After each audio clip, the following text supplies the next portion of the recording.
Hello. Thank you for tuning in to WHMS Radio. This is the working hour. I'm Mike. And I'm Shane. And on this week's episode, we're going to be doing something different. Usually we just cover one album for you guys. This week we're doing, like I said, a little bit different. We're going to just pick, for me, this is 10 random covers. I think we can both kind of describe because, like, your layout might be a little different than mine. This is uncharted waters for us so we're kind of just going off the cuff. I ended up not, like, I remember how I said I was going to move mine around. I didn't. Yeah. But, I was looking at the lineup and I'm like, I actually really like the way this flows. Like, as far as My quality? Lineup. My lineup for next week. Yeah. Just like, well, it starts off pretty high energy and then it ends on like a more quiet note. This is my cover album. Yeah. I never thought of it like that. So I will point out that mine is 10 tracks, as Shane is going to be 10 tracks too. Different artists. Mine are in no particular order at all. I do kind of like my closing one in a way because it's the newest one to me. Sure. We'll get there.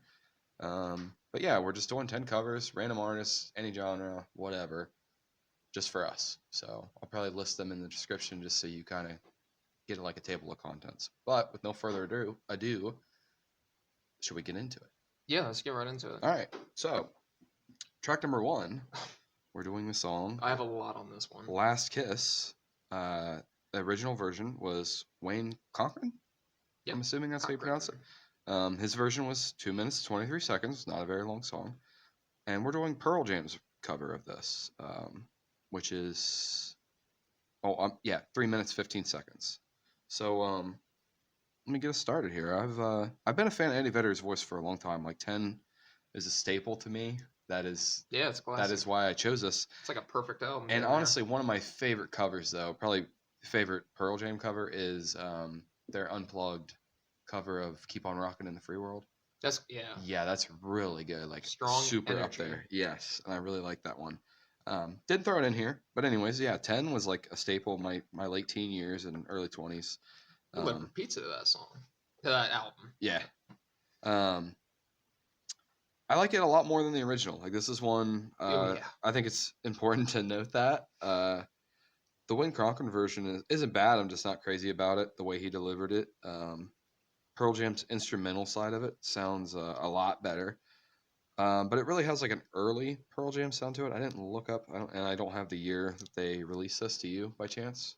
I think it was either like mid to late 90s, maybe even early. No, I think this was like, if it was in the 90s, that would kind of go with my theory of it being that Pearl Jam sound. But look it up real quick. I'll keep blabbing. Yeah. So I think this kind of appealed more to Eddie Vedder's, at least his delivery. He's got a great storytelling voice. I've heard Eddie Vedder compared to like Robert Plant as far as like artists that can just like in the moment, just like Janis Joplin. Similar enough where like their live versions are like different than the 99. Okay, so it is knocking on the door of the 2000s. So, but anyways, it still just has that 90s grunge. Sure. I use that term loosely because I think it's overused, but it definitely has that. The original version has a offsetting intro that's just kind of rough. I like the fact that the vocals start right away with the Pearl Jam cover. The percussion is quiet and reserved. Even the guitar work is delivered like lazily compared to most of Pearl Jam's, like most of their work. I feel like this was probably very like an easy layup for them, and they just kind of let Eddie do his thing, which is kind of what they do with their normal stuff because he's just, he's iconic. He's got an iconic voice. I've always liked this song, and even in my younger years, I wasn't aware this was a cover until probably, like high school. Didn't realize it. I probably didn't hear it before then, or if I did, I wasn't like hip to it. Sure. So I thought it was I didn't think it was a cover for the longest time, and I think that kind of plays into my, I was fooled and just an ignorant kid, but like I could see Eddie Vedder writing a song like that that's kind of like from a storytelling vibe, and it's a very sad song. I literally listened to it today at work. It just came on randomly, and I'm like, damn, this is fucking Hold Me Darling. Yeah, it's like, oh, sad. Overall, though, I think it's a solid cover. It's something that would randomly be on in like maybe a convenience store, or I don't know, like a late night bar where you just kind of hear it and you're like, I don't know. It's got a mood. Like it definitely brings it down in a way, but it's kind of like a beautiful song in that way. So. Yeah, it is. It is very pretty, but it's sad. And I'll get you out of here on this one. I'm not gonna give it a super high rating. A lot of my, I don't know what you rated stuff, but I didn't really go super high with anything on this list. I just gave this a flat 7, which is just basic, solid song. Really? Yeah. Okay. Well, I don't know. Were you way low or way higher than that? Way lower? No, way up. Really? Okay. Yeah. Well, no, and like the thing is, like it's different because these aren't original songs; they're covers, and it's kind of hard to like. I didn't really know what side to come. Let down me be on. fair. Compared to the original, it's a freaking 10. Yeah. Because it's the talent of it is better. So. Sure. Like I said, this is our first episode, so. So it's like, You're giving me a solid point here. I'm doing some note taking here. Mentally. Am I gauging this as? Oh, you're Joe gauging it. I'm gauged. All right. Ugly bastard. R.I.P. R.I.P. My man. So it's like, yeah, I don't know what side. Like, I didn't really know what side I'm coming down on because this is the first time we did it. It's like, am I coming down on this from like how much I just like this song by this band, or am I coming down with my rating on just how good of a cover it is? You know what I mean? And let's hear what you got to say. I'll make a case for it. Yeah, make a case. Bum bum. Okay. So, first and foremost, I do want to give some credit to Pearl Jam covering this song. Every other cover from this listing is originally done by a like pretty well-known and popular musician. This song, yeah, this song is a lot more obscure. Side note, Wayne Cochran is so goofy looking. Have you seen him? I think I did see like a little bit. He looks like that big fucking Lego hair he's got. Yeah. Yeah. And he's very pale. Well, he kind of looked pale, but it was like a black and white album cover that I think I saw. Sure. Yeah, could you picture him just he lost his girlfriend and he's just got that hairstyle. He's like, yeah, what? I mean, you should have died. Like with your hair. She died, but I'm gonna have some rocking hair. Like your hair probably killed her. Yep, yeah, that was probably what hit her. All right, it's probably to swerve to miss. All right. And it's funny. I say that I skimmed the original, which it's only like 2 minutes and 30 seconds, like you said, but I skimmed it. Like I'm getting out here alive, okay? Yeah. I skimmed the original, and probably just due to its time of like release and the musical styles like of that time, I feel like the song like couldn't be all that it could be. You know what I mean? The original? Yeah. Yeah, I'm like, you had something here. Yeah. Might have just been fumbled it.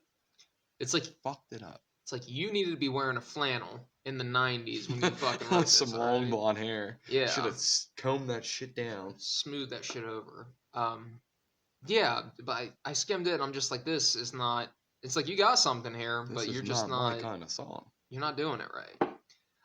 But this song being Eddie Vedder's idea to cover, I feel like he recognized some of that untapped potential that the song had. The original, like I mentioned, due to some of its trappings, it just couldn't reach the emotional heights that Pearl Jam brings to the cover. Yeah, agreed. Song starts up quick with like a few like drum beats, followed quickly by the lyrics. I do really like the guitar on the song. There are at least like 2 guitars like going pretty much like throughout the song. And like both are kind of doing their own like separate thing from one another, but they like mesh really well together. The drums remain consistent, really getting to shine at the end of the lines of the lyrics. When the other instrumentation goes quiet, especially, the bass guitar also remains consistent throughout, not standing out so much given the rest of the instruments and vocals being like a bit flashier on the song. By the way, this is the most amount of notes I have for any song. You're good. So I'm enjoying this.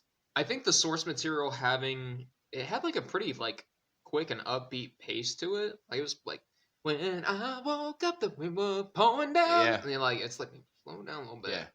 Yeah. Tell a story. Yeah. Take your time with it. I want to get involved and invested in it. Yeah. Eddie gives it way more of a mood. He sets the vibe. Yeah. You almost feel like you're there. Yeah. It almost gives us like a ambiance vibe of like a rainy night. Yeah. To me. The vocals. Okay. Where was I? Okay.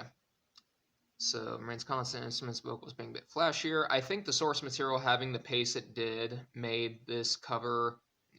It made it not really let up. It kind of was like, if you're gonna cover this, you kind of have to keep in line with it.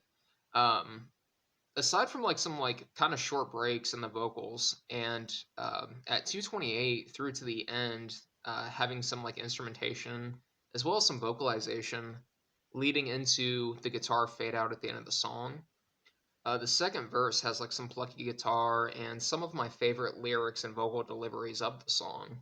Uh, but somehow I found my baby that night. I lifted her head, she looked at me and said, "Hold me, darling, just a little while." Yeah. Um, I held her close, I kissed her our last kiss. I found the love that I There it knew I goes. would All right, now I know miss. who you're singing. Yeah, like, yeah, I gotta put the wow Yeah, you're on it gonna. naturally. Um, Yeah. this song it's a clear improvement over the original, 100%. and it quickly became like one of my like favorite Pearl Jam songs after I got introduced to it. I can like kind of remember around the time that you showed it to me. Nice. Yeah, I was like 2017. I was about to. So that was probably when I discovered it and probably learned that it wasn't a cover. Yeah, Or that it was a cover. and I remember you telling me back then. Yeah, this is definitely a case of redoing something that exists and making it your own in the best possible way. Like Kanye did with Stronger. Exactly. So I gave this. No, I went high on this because I fucking really like this as a Pearl Jam song, and I think they really knocked it out of the park as a cover. It's a 9.2 for me. Nice, respectable. Yes. Yes. All right. I'm not that generous on anything else, but like. No, it is good. Yeah, it Yeah. is good. Yeah. I should have gave it a little higher score. You definitely cooed me in the right direction there. Speaking of cooing, we're gonna coo on to track number 2. Let's do it. Which is the Supremes cover of the song "Come Together" by the Beatles. The Beatles version is 4 minutes 19 seconds. The Supremes is just a little bit shorter at 4 minutes and 8 seconds. So for me, originally, I grew up. I was really only familiar with the Aerosmith. Aerosmith's. I was going to ask you about that Cover, which I do prefer. Talking's hard, folks. The Aerosmith cover, which I prefer more, Jesus, than the Beatles version. A few years ago, I really got into like the Motown era music and the sound, and the Supremes was definitely one of those artists that I got introduced to. Well, not really introduced to, but I listened to them a lot in that time period. And I had to kind of question if their version was the original or not. But I should have known with like Motown artists, they're kind of just like they just kind of sing whatever is given to them. They don't really do a lot of solo stuff. So the Beatles version definitely was original, obviously. I think they released a year apart, I want to say. 68 and 69. Yeah. So the Beatles version did grow on me while like doing a comparison aspect of the two back to back. I didn't listen to the Aerosmith cover, which I probably should have. I put it on for about a minute. I should have because I do like that one just because I like Steven Tyler. Steven Tyler, yeah, his vocals, obviously. So, I mean, the Beatles version did grow on me, and they both sound really good. I do like the Supremes version just because of the bluesy sound, and it's got more of a, I don't know, soul kind of feel to it. Diana Ross put a nice, spin on it, and created a whole new vibe to it. I have a little quote here from Buckley Mayfield from the Medium. He said, "Doing one of the Beatles' funkiest and oddest songs come together may seem counterintuitive, but the Motown brain trust and the Supremes made it something special. They made a sitar the lead instrument, surprisingly relegating the bass to the background. It's pretty funny as well to hear Gene Terrell sing Walrus Gumboot and to ham it up on the hold him in his armchair, you can feel his disease line. What goofy fun this is." And I do like it. Like it's got a nice vibe to it. It's completely different. And I feel like the Beatles version was just so tame and like mild to me. Okay. I feel like Aerosmith and the Supremes put more of a playfulness on it. And I credit the Supremes more because they did it a year later Yeah. with probably a lot less Prep time? Yeah.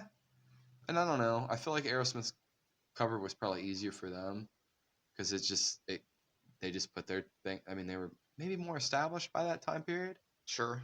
I mean, No, Aerosmith was fucking big. Like that's back actually in... still pretty early because we did Get Your Wings and that was 74. Yeah. So this was 69. So. But yeah. Anyways, I gave this a 7-2. All right, we're closer on this one. Okay. This song may very well be the shortest time between an original release and the release of the cover. We'll come back to that. Abbey Road being released. See, I had September of 69 for Abbey Road, and this cover was released in 1970. So I don't know. That's probably right. I think I had I think there's another Hendrix and Dylan. Yes. They were within a year apart too. Yeah. That which like stay tuned for that, folks. I'll let the cat out of the bag a little bit. You hear that meow meow?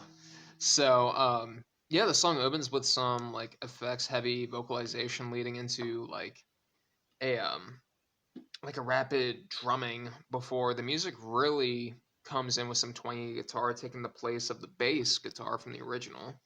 There's also some steady clapping, bass guitar and drums, as well as some moments with like an organ as well. And some there's even like some implementation of brass instruments. If I had to guess, probably a trumpet. Um, that becomes a lot more prominent as the song goes on. I do appreciate the wide variety of instruments used in this version of the song.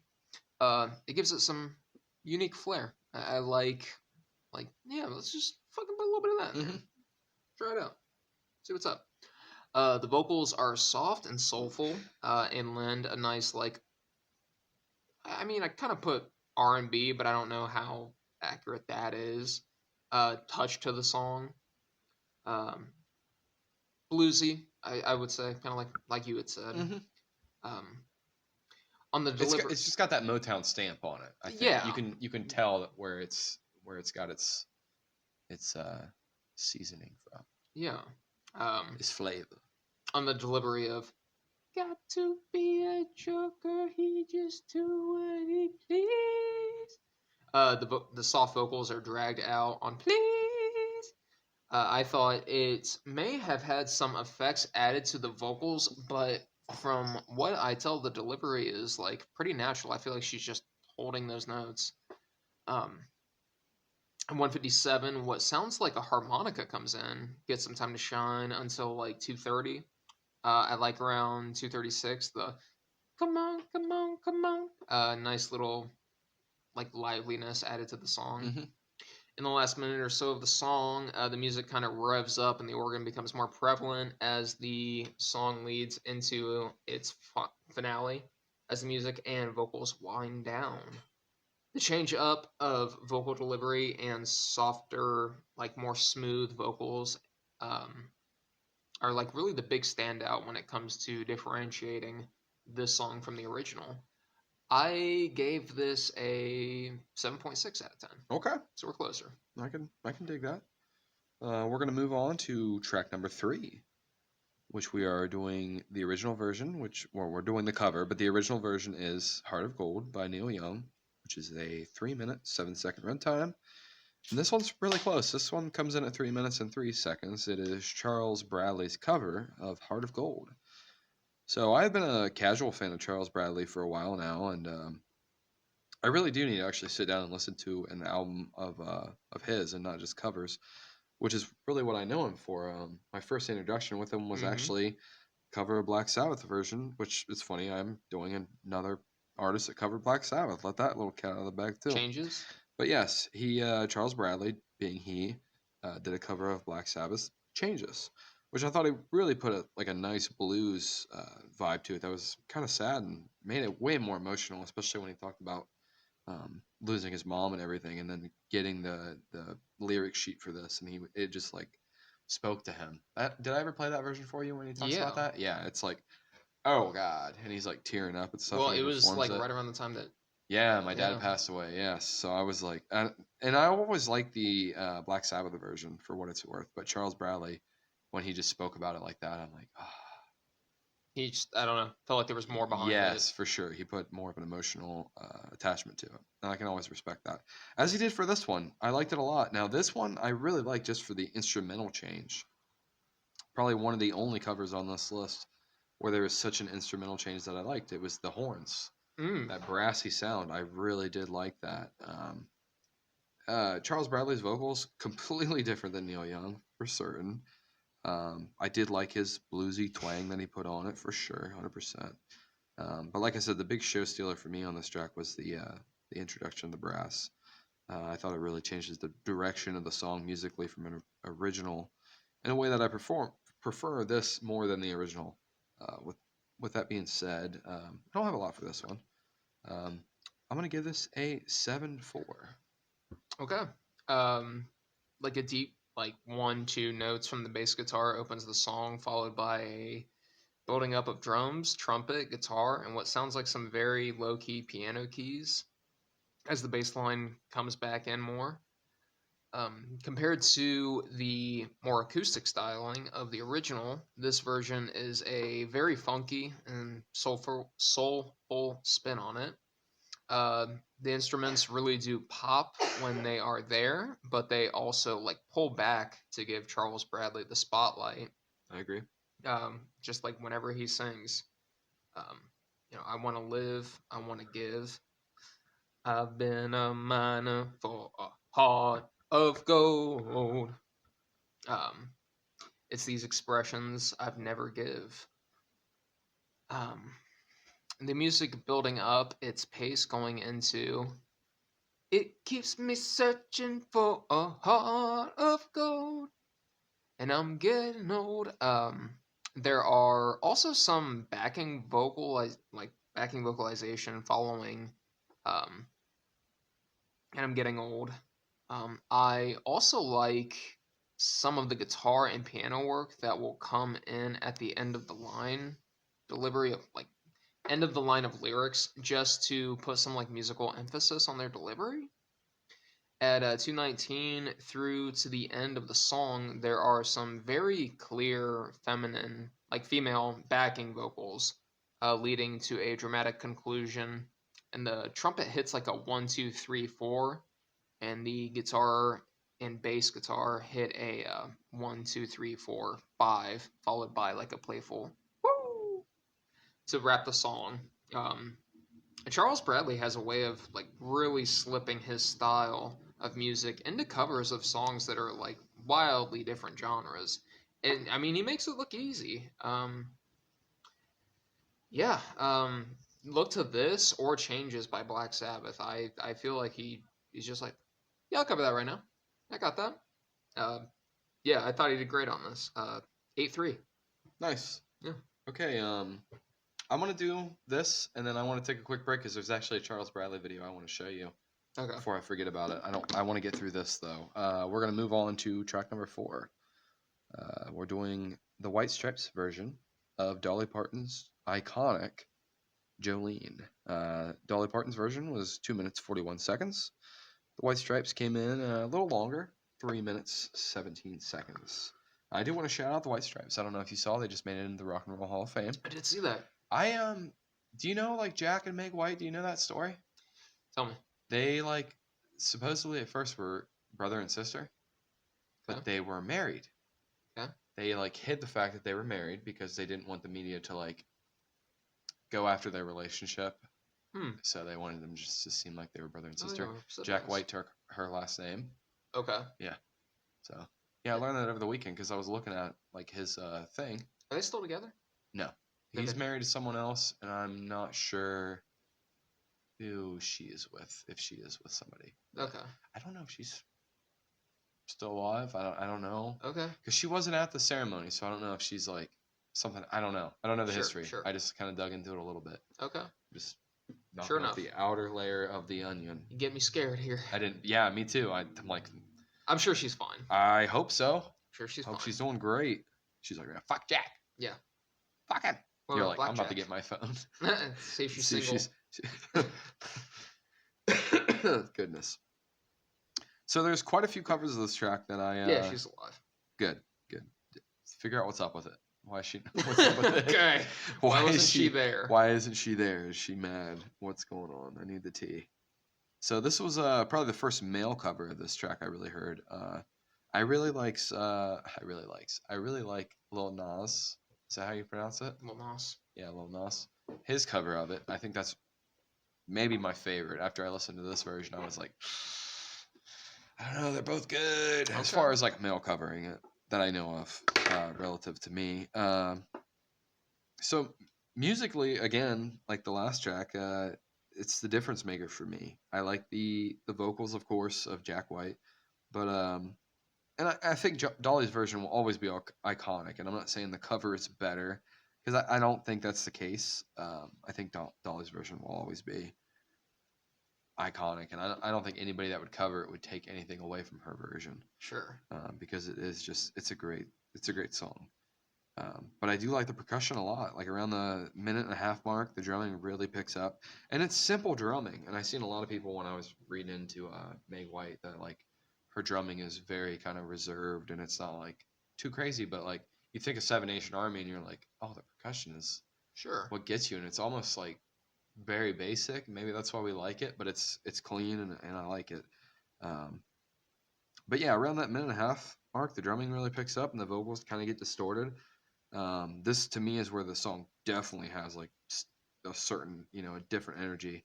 I mean, most of the song does have quite a different energy than Dolly's version, but right there around that minute and a half mark is where it's just like peak energy.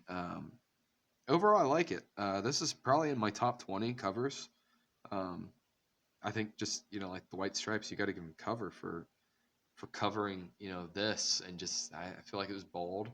I think this is early 2000s. Again, I don't have a year release on this when it came out, but it's a great cover. I gave this a 7.3. Okay. So I will say, not to like spoil next week's episode, but I'm pretty sure this is the only original artist that we both have covers for. Because next week I have I Will Always Love You. Yep. So the song opens with some ambiance, what sounds like an amplifier, 1, 2, 3, and some other brief vocalization. Before the music starts up at 8 seconds with the electric guitar, drums, tambourine, as well as like a repeating, almost like scratching noise. The first things to stand out on this cover, aside from the song taking a little longer to get going, is the contrast between Jack White's vocal delivery and Dolly Parton's. Dolly's are much more pronounced and clear. Jack's being more quiet and subdued beneath like the instrumentation. Someone on YouTube, just some person that commented, described Dolly Parton's version as her pleading with Jolene, and Jack's version, the White Stripes version, as like it having already happened, and it's just like I'm fucking broken up because Jolene's still a fucking man. You know what I mean?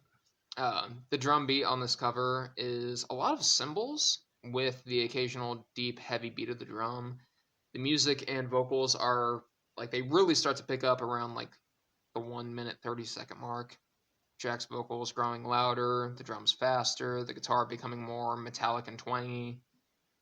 At 135, I like the brief pause of "I'm begging of you, please don't take my man," before the music explodes back at 152. Or no, before the music explodes back in. End of sentence. At 152, there is a brief instrumental moment where the electric guitar is the focus, kind of setting a somber tone. I noticed not long after this point some acoustic guitar that's like very like low key in the background.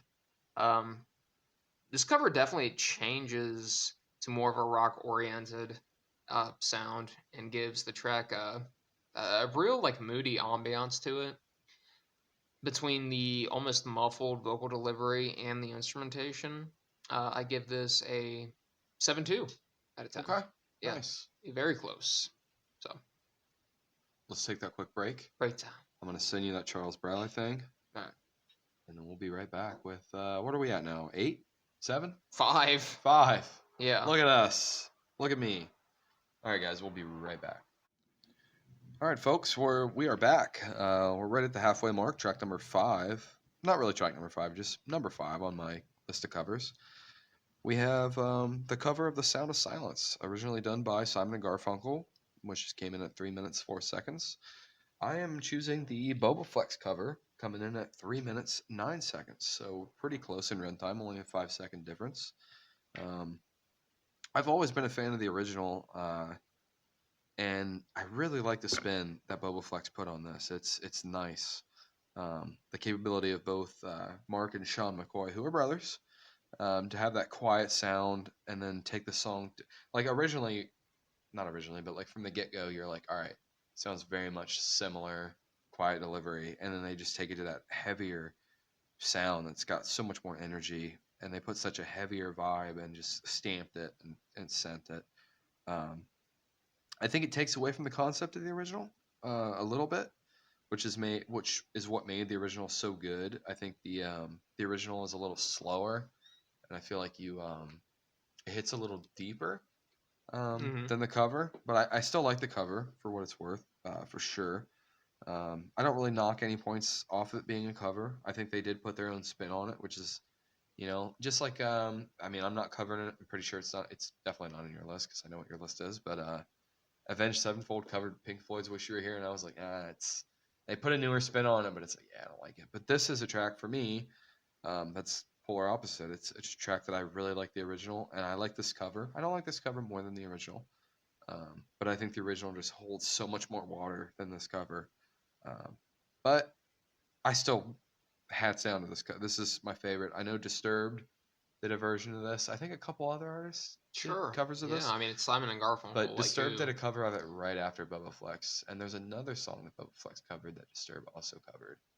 And I remember them being on the Blitz, I think, and being like, "Yeah, we're gonna do this cover." And he was like, this lead singer of Disturbed. He was like, Damien or "And something. so and so is gonna cover it." Okay. All Because he's right. like, "That's what they do." All right. Even though fucking Boba Flex did it first. Yeah. Uh, so, anyways, I have a little note here. It's from an interview. Whose idea of it was doing the cover? This is from Sean's perspective. He said, "Marty's and Marty's alone. I hated the idea of it, and I thought, what are we gonna do next? Jefferson Airplane? It's a fucking folk song, is what he, claimed it to be. But we made a demo, and it sounded spectacular. Who am I to stop a wonderful song Who am I to stop a wonderful song from going on the record?" Overall, for me, this is a good one. I'm probably a little higher on this than maybe you are. I gave this a 7.5. Are we right on the money? Polar opposites. You're like, I gave it. We're not. I I mean, 3.2. I didn't give it a 7.5, and I didn't give it a 3.2, but we're close. Okay. Yeah. At the beginning of the song, I was a little confused because the song starts off and it's pretty close to the original between the acoustic guitar, the vocals. It seemed like it was just sped up a little bit more. With some additional It's a lot more electric for sure. Yeah, with additional instrumentation, but like still like remains relatively close to the original. Um, I'm good. I'm gonna grab one of the fucking ciders here in a sec. My bad. You're fine. Um, but yeah, I was surprised because I'm like, this feels pretty close to the original. Just because whenever I think of Bobaflex, ironically enough, off the same album, what comes to mind when I think of them is "Bury Me with My Guns On." Yeah. Not crazy about that. You don't like that one? It's okay. I liked it more when I was a teeny bopper, and I haven't listened to it as a grown man with a child now. I probably wouldn't. Well, but I was never that much of a badass to be like, yeah, bury me. It's like at that point in my life, I had like a BB gun and a 22 rifle. Bro, well, like the thing is like that shit was overplayed to death back in the day. So like I just heard it so much that I'm like, this is fucking corny. Well, that's like I used to fuck with Five Finger Death Punch, and now I was just about to say them. They're in the same boat. But I like Bobaflex, so I'd go see them. Bobaflex feels like they have more like substance to them. Yeah. So agreed. Yeah, I was expecting something wildly different given my experiences listening to Bobaflex. I did notice, and I liked when the opening lyrics Hello, darkness, my old friend. There's like a guitar strumming that punctuates darkness. Mm-hmm. At least that's what it sounded like to me. Something similar does come up more in the during the opening, sounding more like some like it almost sounds like it sounded like a strumming on darkness, but as it kind of goes along, it almost kind of sounds like, wait, is that just an effect being done on the vocals? I don't know. It's kind of hard to distinguish. At the 43-second mark, uh, in restless dreams, I walked alone. The drums thump and the song really starts to get going, and it deviates from the original, and there starts to become these stringed instruments. It's like I almost said orchestral, but I suppose that fits. Yeah, stringed. The third verse is where the song really starts to pivot. The vocals becoming more growly and aggressive, and then is followed by the music becoming like very heavy rock with some guitar shredding. 142, there is a quick rapid beating of the drum. 151, the music quiets before swelling back at 157. While Bobaflex didn't write the song, I always love the lyrics. Hear my words and I might teach you. Take my arms that I might reach you. Hear my words that I might teach you. Yeah. Um, but my words, like silent raindrops, fell. I like how fell kind of rings out. But my words, like silent raindrops, fell. Yeah. At 226 to 235, the drums have a heavy, like 1-2 punch to them. The fifth and final verse in particular gets pretty wild and erratic with its instrumentation. It's like they took everything they implemented at that point and just threw it all together. I'll be honest, I wasn't really expecting too much from this cover, but I like that they kept it close to the original at the Yeah. start, and then like they gradually Built the became energy. Yeah. heavier and heavier and more unpredictable. Um, and it felt like they handled that transition really well. It never became jarring. Maybe that was just because I know Bobaflex, so I'm like, okay, when's this gonna get heavy? And eventually it did. Mm-hmm. But and like you said, I don't know, maybe they missed the point a little bit of Sound of Silence, but not as bad as fucking Disturbed did, where it's got to be like some grand epic like.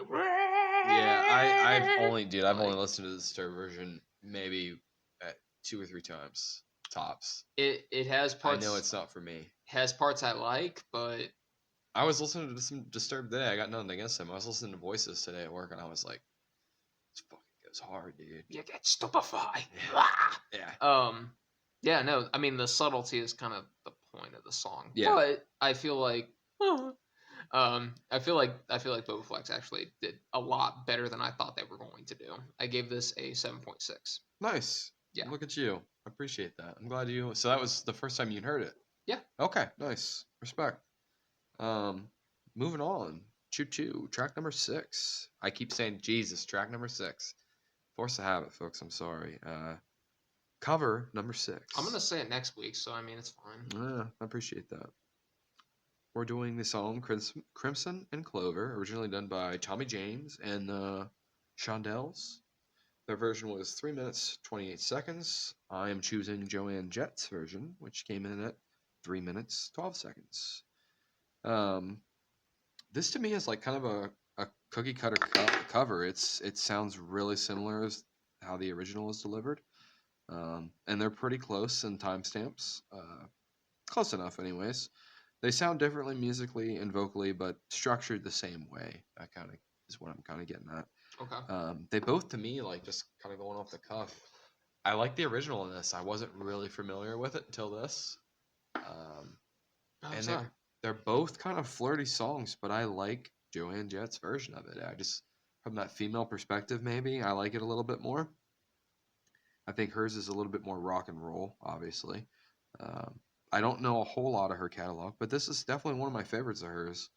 It has a nice 80s rock to it. This was released in 1981, but I think it's stuck in that 80s era to it. Like, and it's definitely her. Like, she definitely put her spin on it. and I feel like she almost owns it more than the original in a way.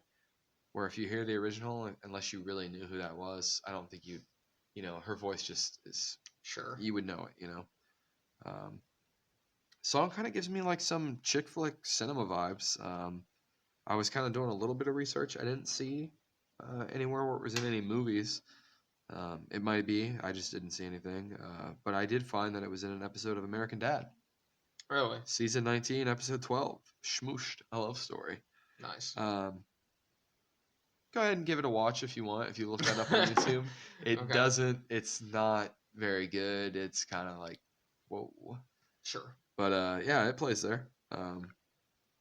Overall, I gave this it's an 8.3. I really liked her vocals on this, and honestly, doing the research on the original kind of grew on me a little bit and kind of made me appreciate it, and then the cover too, and it's nice. I like it. Okay. One of my higher scoring covers. Song opens with the in a 1 2 3 4 5 6 hit from the electric guitar. Song very much leaning more into the early 80s rock you would expect from Joan Jett's vocals. They have like an almost like metallic sound to them, like they are coming through like a microphone. I don't know. I think it's her like sound. Could like be. I think of like Bad Reputation. It does have that like not distorted, but Almost distorted. live. Yeah, damn different. Near. I don't know. It's hard to explain. Yeah.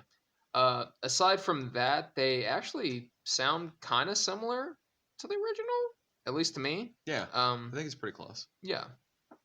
At 23 seconds, I like the drum breakdown leading into Joan Jett's and again at 1:55 to the 1 minute mark, as the song kind of starts to sound a bit more kind of like 80s pop rock almost with its with its instrumentation until about 1:17 when the song returns to its original slower pace.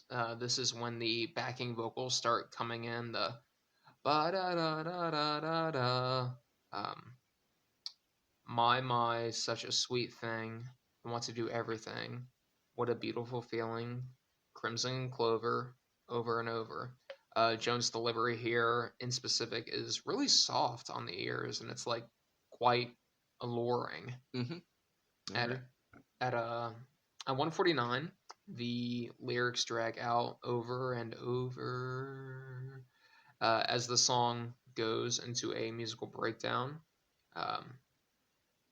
Kind of picking up pace until 2:15 as it slows down. Crimson and Clover over and over repeats before a instrumental to close out the song. I'm not terribly familiar with the original, but this song wound up as Joan Jett's 4th most popular song on Spotify.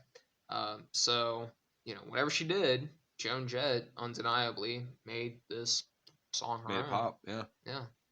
So I gave it an 8.1. Nice. So okay. Before we go on, Tank. Oh.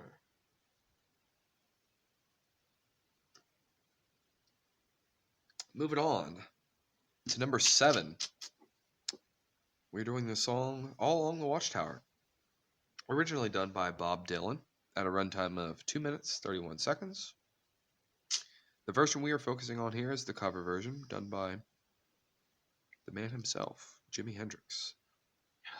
So this is one of, and probably still one of my favorite covers of all time. Sure. I've kind of grown away from it, but did you kind of know that I really liked it, or? I kind of figured, I'm like, well, because we listened to it a bunch back in the day, but it's like, who done fuck with this? Yeah, no, it is good. And like, yeesh, we'll see what happens with my rating. Not good or good? You'll see. Okay, stay tuned.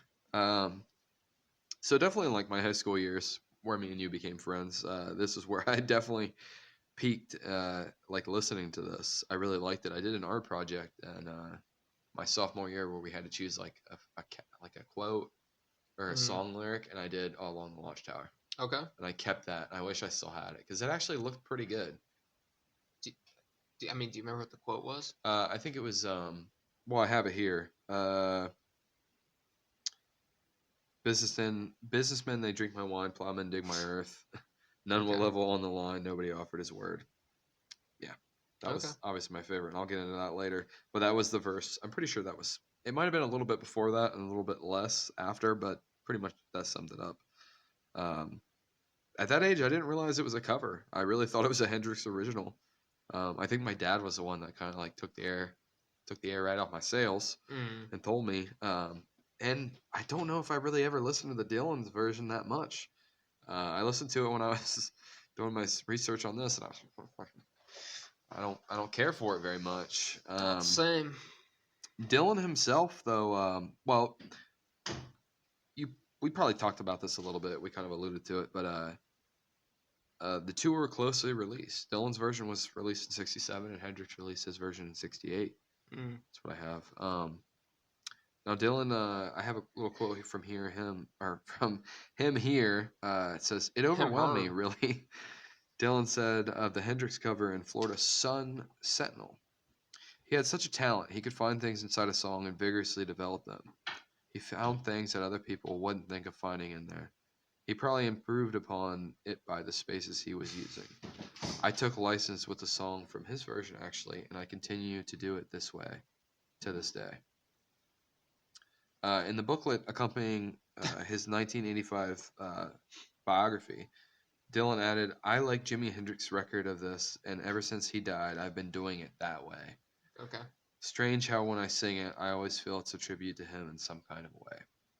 I thought that was nice. Like That is Dylan nice. said that. Yeah. My favorite verse, I said it earlier, businessmen, they drink my wine, plowmen, they dig my earth.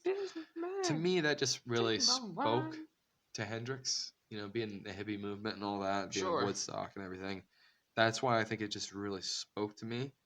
But when I do listen to the Hendrix version, I still hear the folkiness vibe to it. It's Jimi Hendrix with a guitar.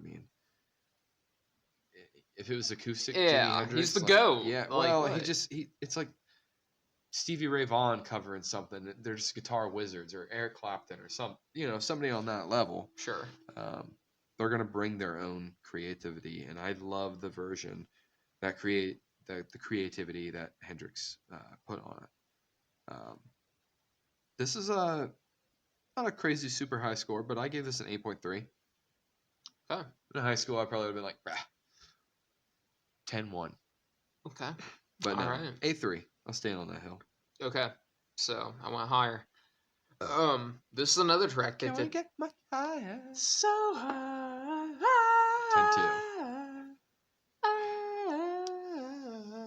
10-2. This is another track that did not take long at all for a cover to come out. I didn't think we would get anything as close as to the Come Together cover. The original being released in 1967 and this being recorded in 1968. It was released in '69, right? I think so. I fudged that. Yeah, you're right. It's fine. That's a year. Who cares? Don't stone me or anything, but I didn't know, or at least remember, that the song was originally done by Dylan. From my Still understanding, sucks. fucking Bozo, Chalamet playing ass. No, don't disrespect Bozo like that. From my understanding, this version of the song has eclipsed the original, going on to it went on to influence like Dylan's future performances, incorporating some of Hendrix's guitar work. I do find it pretty awesome that artist A can be a fan of artist B's work, going on to do their own version, that artist B adopts element of artist A's work.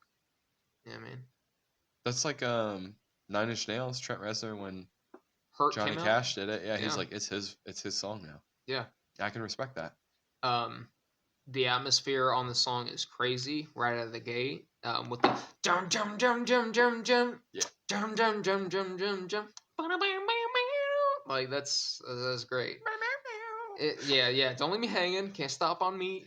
The guitar, like in the opening, are played like alongside the drums in this like rattling with and like a tambourine. It gives this like rumbling energy to the song that is downright infectious. It's hard to not like get into it. 9 seconds in, the guitar rings out with a metallic squeal. Also, Jimi Hendrix brings like so much swagger and bravado to his like vocal delivery. It really livens up Dylan's writing. There must be some kind of way out of here. Send the Joker to the thief. Like that's great. There's too much confusion. I can't get no relief.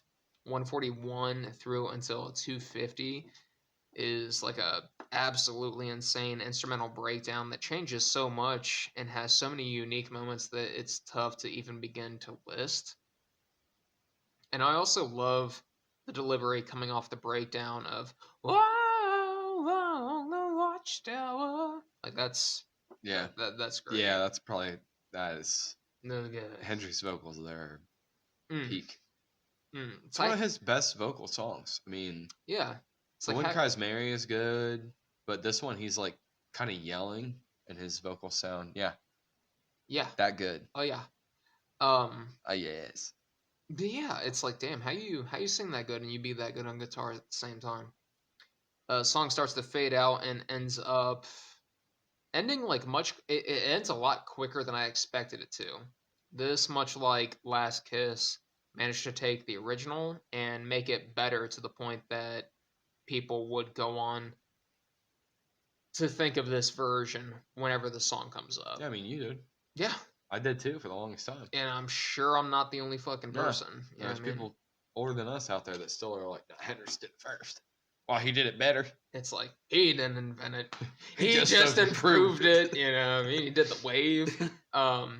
The song is an absolute classic, and Hendrix is an absolute madman on the guitar. Really epic He's a moments. lefty. Is he? Yeah. Okay, he's like Kurt me. was a lefty too. He's like me skating then. All right. Goofy footed. Goofy footed. Goofy footed. Goofy face too.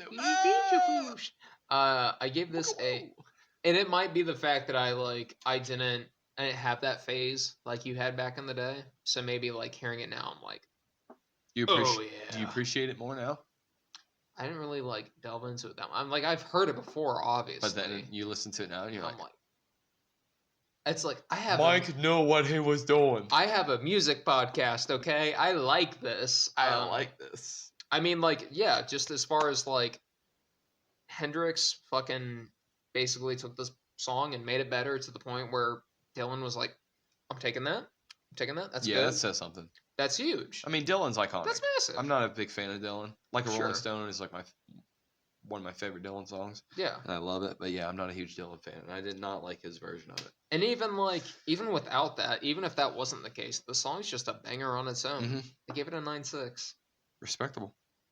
Okay, so that's the highest I get on this. God, I hope so. Whole list. I ain't getting anywhere in the nines from here on out.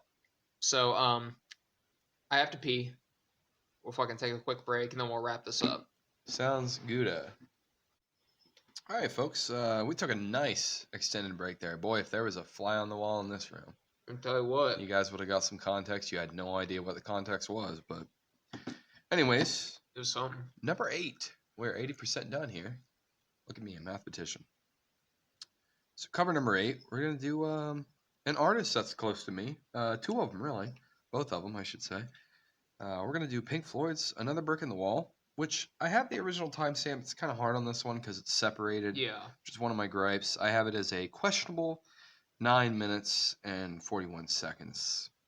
Didn't do the math on it. That's just what I read on the interwebs.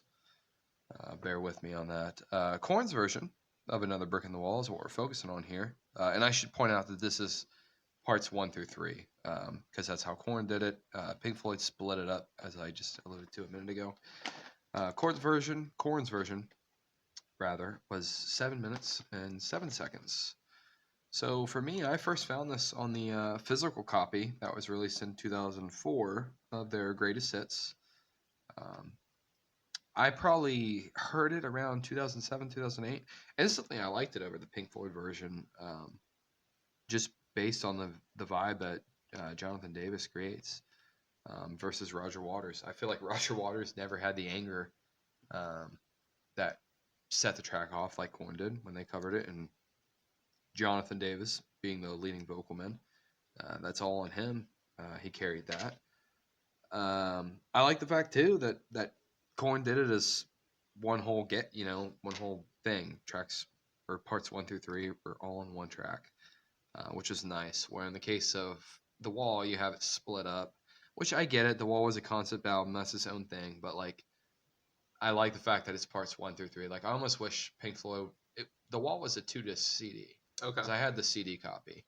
I would almost assume that the vinyl copy would have had to been 2 vinyls too, because I don't know how they would have fit all that on one. I could be wrong. Who knows? But I almost feel like they should have released it as they did, and then released it with parts 1 through 3 all together. Yeah. And maybe made that work some way. I don't know. Have that as a bonus, if nothing else. Yeah, something where it's just like we put this all in, all 3 parts, because I feel like it's very good. But I like the fact, nonetheless, that Korn did it that way, all 3 versions. So that was a big winning part for me. The Korn version around the 2-minute, 15-second mark gets really heavy, even with the kids' backing vocals coming in around 2 minutes 30 seconds. Again, it's a different mood, even with the background vocals of the children. You know, that we don't need no education, we don't need no thought control.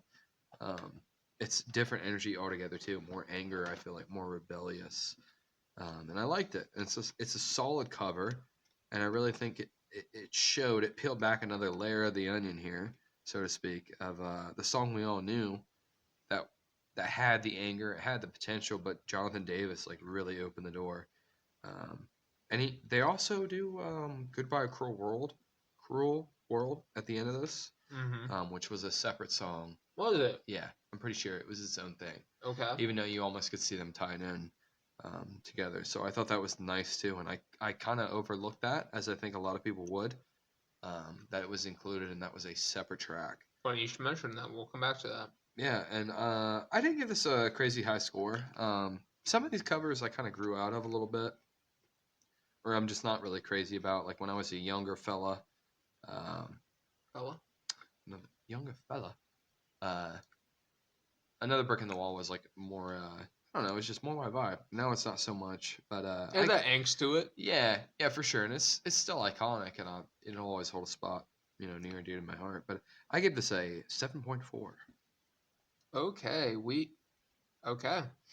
So I just want to say the first and foremost, the structure for the cover weeks, they're a little different given how who picks the songs gets to go first. Sorry, I've had a couple drinks. Gets to go first for each of the songs when it comes time to review. I'm going to go out on a limb and guess that the thing that Mike appreciates about this cover the most is the fact that the song is condensed down from 3 separate songs into one. Yes? Hit the nail on the head there, bud. Okay. Also, not to get off topic, but I never realized that the Happiest Days of Our Lives was an actual song that came between parts 1 and 2. Yep. I know that. Yep. Because I like that. I like the Happiest Days of Our Lives. Don't we all? I mean, not so much. Yeah, yes, you. Like, I mean, it fits. Hey, yeah. How can you take the bait if you don't eat your pudding? You know what I mean? But if you don't take the meat, you know what I mean? If you don't eat your meat, you can't have any pudding. You can't have any pudding, bitch. But it, bitch. It has a drum beat and guitar squealing leading into part 2 that I really love. Like, there's like an energy to the drum beat, and then the going into part number 2. The cover opens with a quiet droning drawing closer. The vocals hitting around 20 seconds in. They're pretty soft, almost whispered, with a little distortion as the bass and guitar start building up. Daddy, won't you leave behind for me? The guitar before has like a quiet like heaviness before the song like really pops at 126. We don't need no education. The vocals.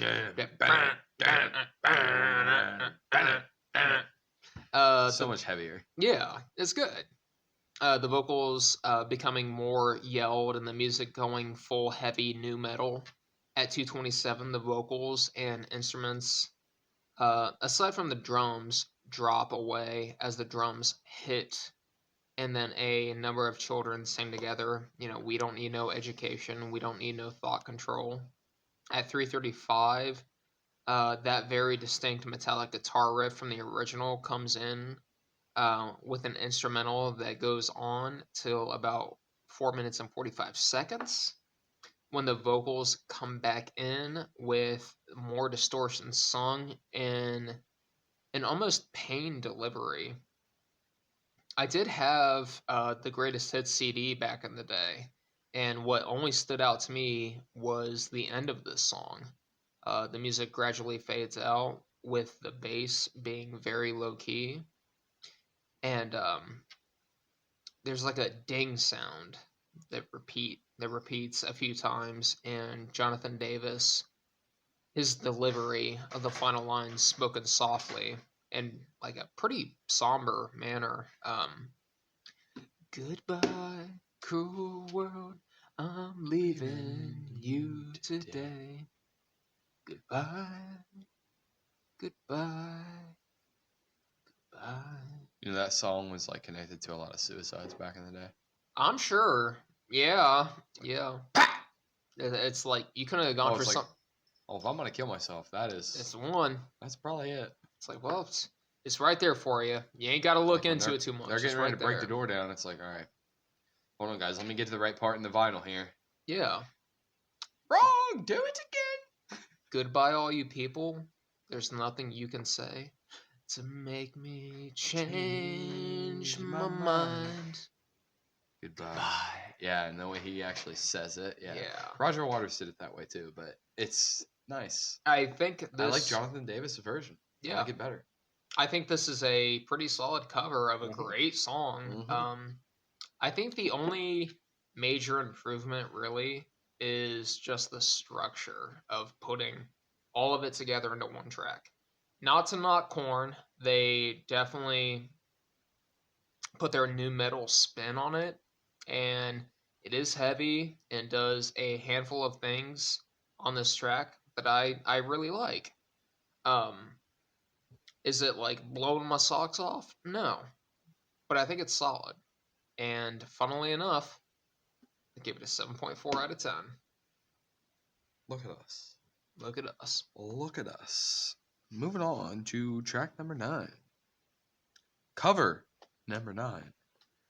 We have the song Planet Caravan, originally done by Black Sabbath with a runtime of 4 minutes 29 seconds. We're going to be focusing in on Pantera's cover, which came in at 4 minutes and 3 seconds. This is definitely one on this list that I don't prefer the cover more. Really? But I really like the original. I like the original more. Because I kind of thought that was like your whole spiel thing. Nope. Planet Caravan is off Paranoid, which is one of my favorite albums. Masterpiece. And I love it. I'm surprised we haven't done it yet. I've contemplated doing it a couple times just because I was having trouble selecting an album for that week, but we haven't done it yet, so I've held off this far. But stay tuned; it might be on the horizon. I really like it though.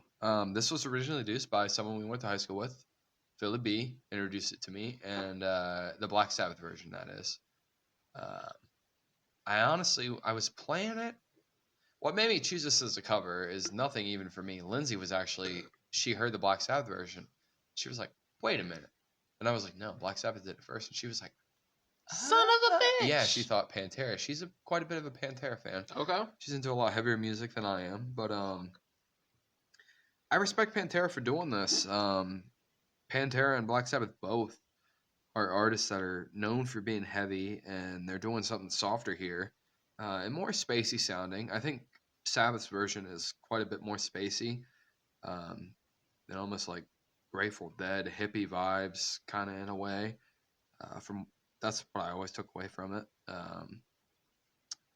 I really liked. They kind of added Pantera's version has more of like a heavy sound to it. That's more like newer. Like you can tell that they're released. Yeah, decades apart. Yes, 100%. Phil Anselmo, I'm not sure that's how you pronounce his last name, but he didn't try to match Ozzy's iconic one and only sound. Like he didn't try to mimic it. he made it his own. It's similar in the structure and the musical, the instrumental part of it is about the same. But he kind of made it his own, without tweaking it too much. It sounds a lot like the original, but he doesn't. He just kind of puts his own vocal spin on it, and he doesn't really try to sound like Ozzy at all, which I like. In most cases, that's kind of what I want out of a cover. The guitar the guitar solo again incorporates more of a newer age sound. You can definitely tell the gap in between the two. In an interview with Loudwire magazine, Planet Caravan was a song that we recorded for a Black Sabbath tribute. This is from Phil. It was a song that we originally recorded for a Black Sabbath tribute, and it got rejected because of political reasons between record labels and whatnot. And Selmo described it. For us, of course, you think Pantera. We would pick one of the heavier songs that Black Sabbath did. But one thing I knew was that those fellows were capable of playing any type of music they could, which I think is why Pantera chose to cover this based on that quote. It's a little bit more challenging for a band as heavy as they were to step outside their comfort zone and record something like this. And I like it. I like it a lot. Rating wise, I don't have one listed here, so I'm gonna do it off the cuff. I'm not super crazy about it. I'm gonna give it a 7-1. Damn. Okay. All right. Here I am, going high. So the song starts up, and immediately you can tell that. And I don't know. Let me just ask you this before you even give your. Let me just cut to my chase. Okay. Do you like this version better than the Black Sabbath version? Okay. No. That's all I needed to hear. Thank you. I actually bumped it down because I don't know, us reviewing this whole thing. This kind of made me rethink am I a little too generous on some of these? No. I might have been, but anyway, song starts up and immediately you can tell the difference between the instrumentation with the more of the 90s metal sound to it. The vocals are also more clear while maintaining a bit of the original vocal distortion. I'm glad they kept the drumming on what sounds like bongos. It definitely adds a nice amount of atmosphere. That would have been really that would have been sad if they would have missed that. Yeah, it's if you took those out, what the fuck are you doing? Yeah. I think one thing I miss from the original is there's some piano in the second half of the song that I thought was a really nice touch. I'm if you would have kept that in, got something there. I'm kind of conflicted on how I feel about the more pronounced clarity of the vocals and the instruments. While they are solid, I kind of like the more quiet spaciness of the original. I will say though, the guitar work in the second half being more clear is very nice and a welcome addition to the cover. Pantera, I feel like they did a really great job delivering moody vocals. While down in the trees, bathed in cool breeze, silver starlight breaks down the night, and so we pass on by the crimson eye. I put R.I.P. Dimebag for obvious reasons. It's just crazy. We were at that venue long after it happened. Sure, yeah. But still, we've been there. This cover feels like it was very respectful of the original. Not seeing much to change, which I feel like was the right call for this. You don't need to get too crazy with this. No. I give it an 8 out of 10. Okay. Yeah. I can get down on that. Yeah. Last but not least, not certainly least, we have cover number 10. Originally done by Al Green, coming in at 3 minutes and 45 seconds. Funny note about that, though, that's not really what this was going after. The cover of this track was done by Lorde. That's the version we're focusing on. It came in at 4 minutes 24 seconds. So Lorde's cover of Take Me to the River, this was released on a tribute album to the Talking Heads. I just lost everything. Yeah, just some stuff just fell here because my boy's eating couple Pretzels. little pretzels. They're good. They good. They salty, and they good. That's why I like them. But anyways, the original was Al Green, and the cover here is done by Lorde. And I don't know if you guys Al are... Green did the original? Yeah. Did you not know that? Because I didn't know that for the longest time. I thought it was the Talking Heads. It's not, though, because I thought it was. I think when I sent it to you, it said the Talking Heads. Okay. And then I had to research some of my research to make sure I was given proper information. Okay. And I was not. So probably when I texted you, if you look it up, yeah, I bet It's I was a lie. off. Yeah, I fucking lied to you. I misled you. Ha ha. I win. So the Talking Heads version was my favorite until I heard this version.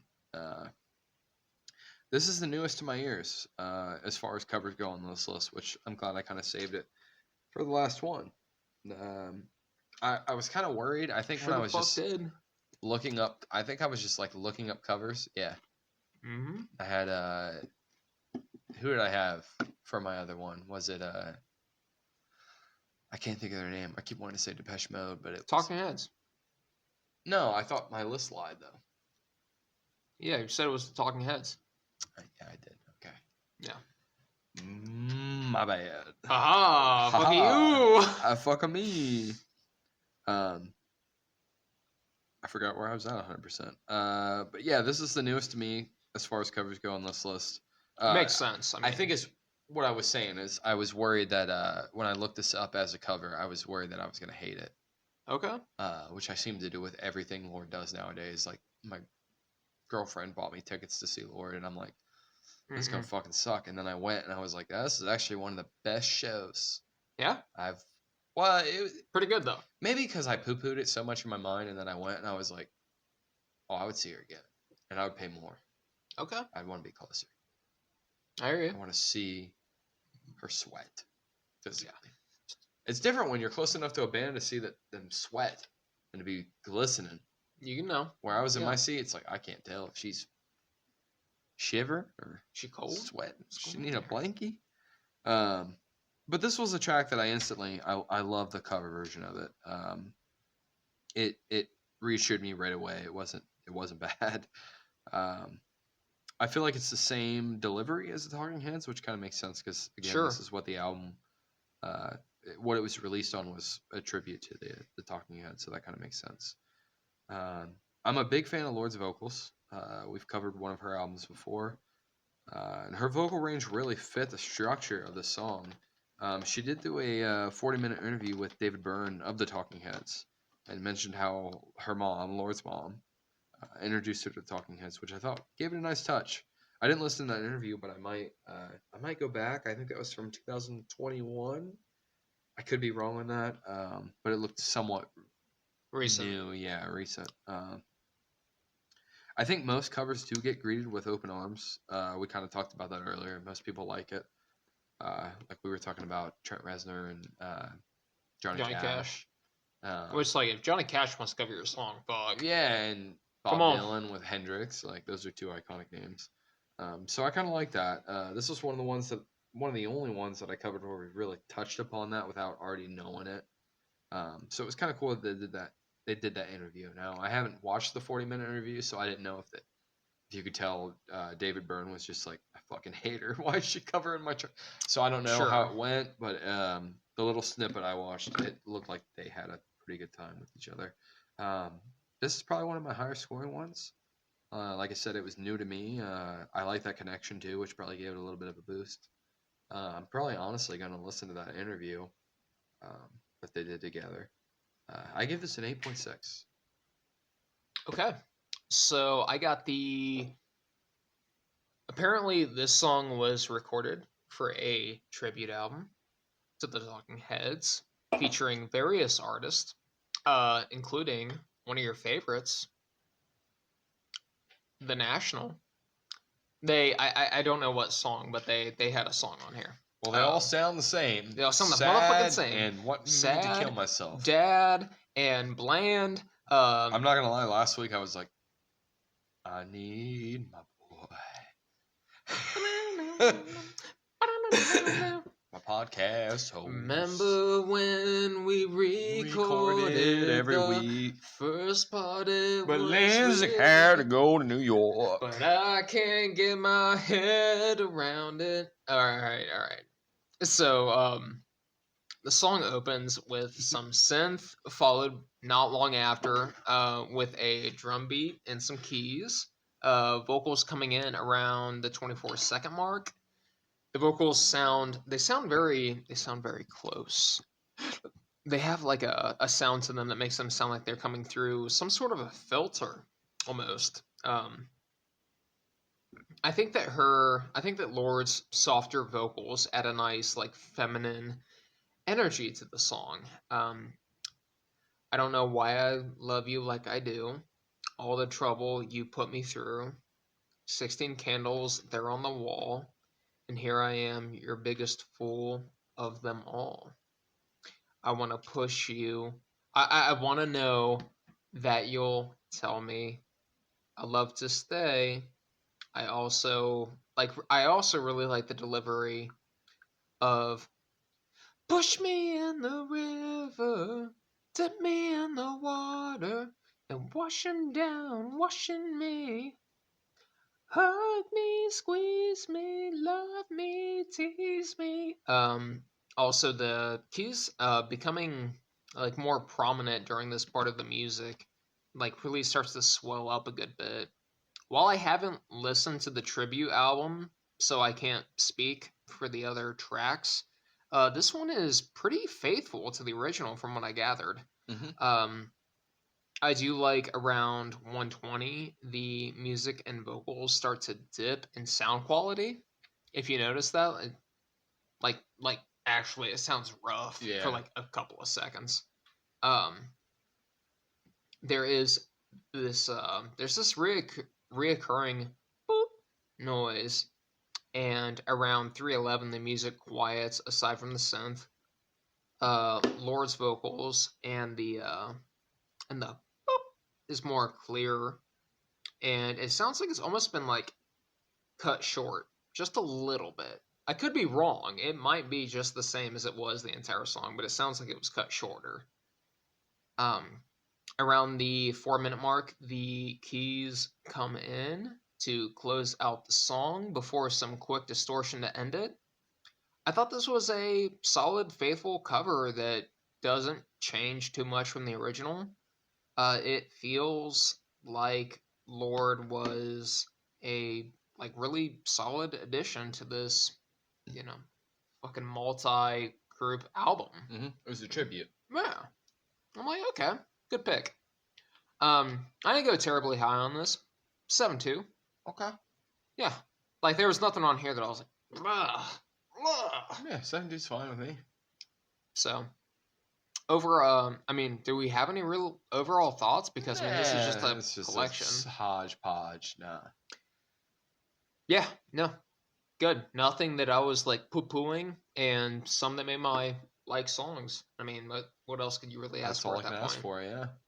So, but next week, my fucking give us the rundown, sir. My cover week is going to be track. See, song number one cover number one is going to be Goldfinger's cover of 99 Red Balloons by Nena. Number two is going to be Faith No More's cover of I Started a Joke by the Bee Gees. I didn't realize that was by the Bee Gees. That's news to me. By the Biggies. By the Biggies. Number three is going to be Placebo's cover of Running Up That Hill by Kate Bush. Number four is going to be Deftones' cover of Drive by the Cars. Number five is going to be Orville Peck's cover of I Will Always Love You by Dolly Parton. Number six, Elvis Presley's cover of Unchained Melody by the Righteous Brothers. Track number 7 is Jeff Buckley's cover of Hallelujah by Leonard Cohen. Number 8 is going to be Chromatic's cover of Girls Just Want to Have Fun by Cyndi Lauper. And number 9 is going to be Cannon's cover of Dancing in the Dark by Bruce Springsteen. And number 10 is going to be Wolf Alice's cover of Song to the Siren by Tim Buckley. No relation to Jeff Buckley, but Glad you put that in there. No. So, I think that'll about do it for this week's episode. Sounds good to me. Let's go and wrap it up. Yeah, we're running late. We are. Thanks for sticking around with us. Appreciate you. Until next time. Don't work too hard now.